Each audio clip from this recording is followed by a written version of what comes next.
The ECB renewing its pledge for faster emergency bond buying, writing in its statement, quote, the Governing Council expects net purchases under the PEPP over the coming quarter to continue to be conducted at a significantly higher pace than during the first months of the year. Let's bring in Invesco's Alessio de Longis and JPMorgan's David Kelly to discuss what we just heard, whether it's worth it to dive into European assets. David Kelly, what's your view? Do you think that this is risk on in the Euro region as they continue to purchase an accelerated prospect of bonds each month? Sure. I mean, European stocks are a lot cheaper than U.S. stocks. They are actually more cyclical than U.S. stocks. The technology sector is a smaller part of the story. And I think Christine Lagarde made it clear that monetary policy is going to be very easy. But she's right. The pace of vaccinations is picking up. Europe is in a different place, but only by it's not. I think the prospects in Europe are very positive also. I think you will see a strong pickup in growth in Europe, and perhaps even with a smaller risk of a sort of a boom and bust. So I'd very much be in favor of European stocks, and just recognizing that their recovery is a little bit slower or a little bit behind the U.S. in terms of timing here. Alessio, I'm wondering your view, with particularly a nod toward European financials, which we are seeing outperform today, despite the decline in yields. Is your view that European financials is the way to go right now? Indeed, and actually the rationale aligns very much with David. What the ECB delivered today is a continuation of the status quo.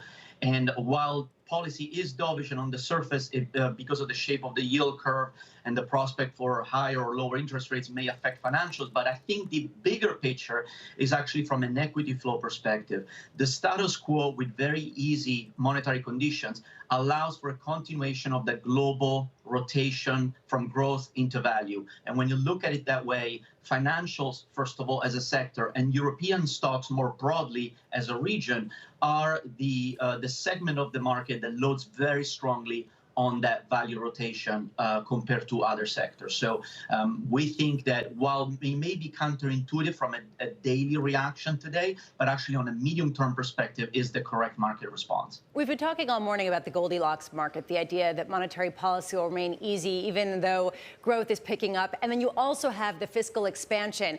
The consequence of this potentially, though, is inflation. Deutsche Bank's Peter Hooper expecting that this coordinated policy response to introduce a new inflation regime, writing the following: we are witnessing the most important shift in global macro policy since the Reagan-Volcker axis 40 years ago. Never before have we seen such coordinated expansionary fiscal and monetary policy.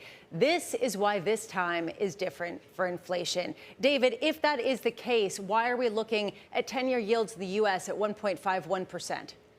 Now, the markets are getting this wrong. I mean, we are seeing an acceleration in inflation. What I think markets miss is and have missed for some time here, is there's a big difference between fiscal policy and monetary policy. Monetary policy is like leading the horse to water. You can't necessarily get the horse to drink. You can't promote stronger investment spending, stronger economic activity through very low interest rates. But if you give money to low and middle income consumers, they will spend it. And I think that print on CPI up 5% year over year ought to be a wake-up call. I mean, we think that's going to translate into about a 4% year-over-year increase in the consumption deflator, which the Fed looks at.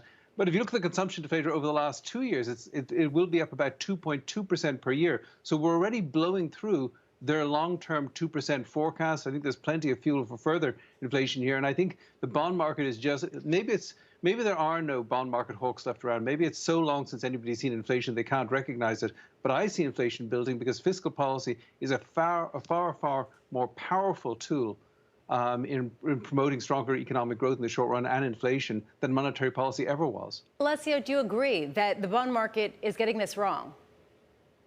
Look, I think that the perspective shared by David is absolutely correct. Now, with respect to the pricing and the market getting it right or wrong to the level of interest rates, I would add an additional nuance there. It's true that we have global fiscal coordination that is far more important than monetary policy, but we also need to, we still have not fully appreciated the impact of the pandemic. You have to think about the subsidies in the U.S. Coming to an end in September. What will that do to the increase in the participation rate, and what will that do to wages, number one? In Europe, because of the lockdowns and the fiscal support, we also haven't really seen the full picture of potential layoffs in the future. So what I'm trying to understand still, I think it's still an open question, is whether all this fiscal support, is it additive to the private sector, or is it replenishing future loss of private sector demand, right? What I think we can rule out, and has been an absolutely successful story, as David said, is that it looks to us that this recovery is not going to be like the recovery post-GFC, where we entered a fiscal austerity regime very early on and basically worked with the threat of disinflation or deflation for several years. I think this fiscal policy run is doing a great job at eliminating that left tail of persistent disinflation or deflation.